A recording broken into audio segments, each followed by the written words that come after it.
Bonjour et bienvenue sur ma chaîne Cuisine de Fadila. Je vous retrouve aujourd'hui avec une recette de pain au chocolat ou chocolatine avec une pâte levée feuilletée au cacao. Des pains au chocolat bien feuilletés avec une belle couleur. Ils sont garnis d'amandes torréfiées avec des barres de chocolat. Vous trouverez déjà sur ma chaîne YouTube la recette de pâte levée feuilletée normale en cliquant sur le lien qui s'affiche sur l'écran. N'oubliez pas d'activer la cloche pour recevoir les notifications dès la publication de nouvelles recettes. Pour la pâte levée feuilletée au cacao, il nous faut 230 g de mélange de farine de gruau T45 et de farine T55, 20 g de cacao en poudre, 30 g de sucre, 10 g de levure fraîche émiettée, 130 g d'eau froide, 5 g de lait en poudre, 5 g de sel et 25 g de beurre. Et pour le tourage, 125 g de beurre à 82% de matière grasse. Donc c'est toujours le Charente-Poitou AOP ou l'Isigny Sainte-Mère. Il va nous falloir également des bâtonnets de chocolat spécial viennoiserie et une farce aux amandes et cacao. C'est la même recette de farce utilisée pour mes brioches feuilletées que vous trouverez en cliquant sur le lien qui s'affichera sur votre écran. J'ai juste remplacé les noisettes torréfiées par les amandes torréfiées et j'ai rajouté également un peu de cacao en poudre. Dans la cuve de mon robot, je vais verser l'eau, donc c'est une eau froide à peu près à 4 degrés. Je vais rajouter le lait en poudre, les deux farines, la T45 et la T55, le cacao en poudre, le sel d'un côté, le sucre de l'autre, le beurre. Et je commence le pétrissage. Donc le pétrissage vitesse 1. Au bout de 30 secondes, je vais rajouter la levure fraîche émiettée et je pétris pendant 5 minutes avant d'augmenter la vitesse, donc passer à la vitesse 2 pendant encore 5 minutes. En tout, le pétrissage dure 10 minutes. Une fois le temps de pétrissage écoulé, je vais former la détrempe en boule que je vais placer dans une cuve. Je vais filmer au contact et je vais laisser pousser à température ambiante pendant 30 minutes. Je prépare le beurre également pour pouvoir l'incorporer facilement. Je prépare un carré en papier sulfurisé dans lequel je vais tapoter mon beurre de cette façon pour le rendre plus mou. Je referme le carré et je vais étaler le beurre à l'intérieur à l'aide du rouleau et je vais placer au frais en même temps que ma détrempe. Après les 30 minutes de repos de la pâte à température ambiante, je vais la retirer de la cuve et je vais l'étaler de cette façon sur un film alimentaire. Je la filme de nouveau et je vais la placer au réfrigérateur pendant 30 minutes en même temps que mon carré de beurre. Et voici ma détrempe après 30 minutes au réfrigérateur. Je vais étaler la détrempe sur un plan fariné. Donc j'étale de cette façon en forme de croix en laissant le centre un petit peu plus épais que le reste. Et à l'intérieur de ma détrempe, je vais placer mon carré de beurre. Donc le carré de beurre et la détrempe doivent être à la même température. Je place le carré de beurre de cette façon et je vais refermer la détrempe sans superposer les couches. Donc comme vous le voyez, de cette façon. Je vais refariner le plan de travail et je vais étaler cette détrempe avec le beurre sur la longueur.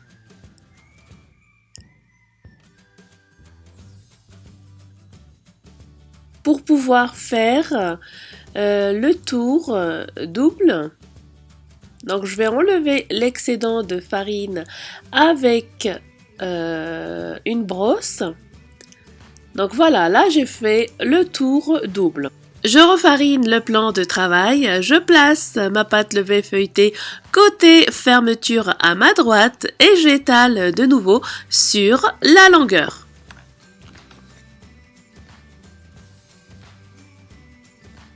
J'enlève l'excédent de farine et je vais faire un tour simple. Ensuite, je vais filmer ma pâte levée feuilletée au contact avec un film alimentaire et je vais la laisser reposer au frais entre 30 minutes à 45 minutes. Après le temps de repos au frais, je vais sortir ma détrempe. Sur un plan fariné, je vais l'étaler pour pouvoir réaliser mes pains au chocolat. Donc j'étale sur la longueur. On essaie de faire attention pendant qu'on étale la pâte levée feuilletée à ne pas trop écraser le feuilletage.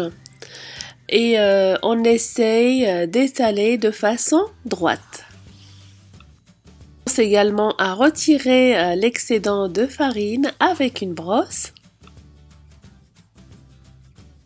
À l'aide d'un couteau, je vais retirer les extrémités pour avoir un beau feuilletage. Donc avec les chutes, j'ai pu également faire un autre pain au chocolat. Mon rectangle de pâte levée feuilletée fait à peu près 44 cm par 20 cm. J'ai placé les bâtonnets de chocolat. Je rajoute les boudins d'amande au cacao. Ensuite, je vais découper sur la longueur. Le bâtonnet de chocolat et le boudin me servent de repère. Donc là, je commence à rouler. Je rajoute un autre bâtonnet de chocolat et un autre boudin d'amande.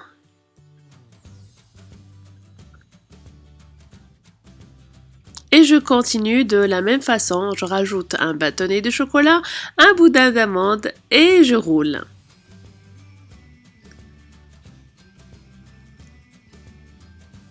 L'extrémité doit se retrouver toujours en dessous pour éviter que vos pains au chocolat ne s'ouvrent pendant la cuisson. Donc vous les placez sur une plaque recouverte de papier sulfurisé. Ensuite, je vais étaler une première couche de dorure, donc un mélange de jaune d'œuf et un peu de crème liquide. Et je vais laisser pousser pendant 1h30. Et voilà, après 1h30 de pousse, on aperçoit bien le feuilletage. Les pains au chocolat ont bien gonflé. On va de nouveau étaler une deuxième couche de dorure. Donc toujours le mélange de jaune d'œuf avec la crème liquide. Donc on étale sur le dessus et les côtés en évitant bien sûr le feuilletage.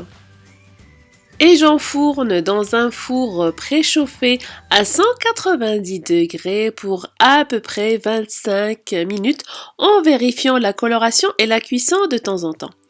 Voici mes pains au chocolat après cuisson. On aperçoit bien le feuilletage, ils ont bien monté. Et pour le brillant, je vais étaler sur les pains au chocolat juste à leur sortie du four un sirop composé de même quantité d'eau, même quantité de sucre. Donc je mélange par exemple 30 g d'eau avec 30 g de sucre que je fais juste bouillir le temps que le sucre soit dissous et je laisse de côté refroidir. Donc le sirop, il faut qu'il soit froid pour l'étaler sur les pains au chocolat juste à la sortie du four. Je vous montre également l'intérieur du pain au chocolat à la découpe. Voilà ce que ça donne, bien alvéolé, bien aéré. J'espère que la recette vous a plu, merci de l'avoir regardée. N'hésitez pas à la partager, à la liker. N'hésitez pas à vous abonner à ma chaîne. Suivez-moi également sur le blog, les réseaux sociaux. Merci et à très bientôt pour une nouvelle gourmandise.